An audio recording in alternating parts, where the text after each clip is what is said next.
হ্যাঁ হ্যাঁ লাইন জায়গা খুললে তো যেতে লাগে এই যে লাগাই দিই। এই কি সর্বনাশ হলো রে, এটা তো কারেন্টে ধরছে। এই যে দেখেন এনারা কারেন্টে ধরছে, এই যে দেখেন এনারা কারেন্টে ধরছে। এখন এদেরকে বাঁচানোর পদ্ধতি কি? এখন এদেরকে বাঁচানোর পদ্ধতি যেটা, সেটা আমি আপনাদেরকে দেখাইতেছি।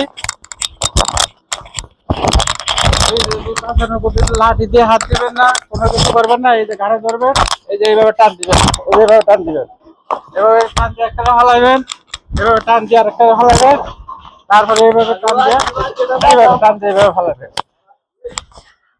এটা হলো কারেন্টে যদি কাউকে ধরে, তাহলে এইভাবে আপনার কারেন্টের দ্বারা রোগীকে বাঁচাবেন। এছাড়া যদি আপনি হাত দিতে চান, যতজন হাত দিবেন ততজনই কিন্তু আটকে যাবেন।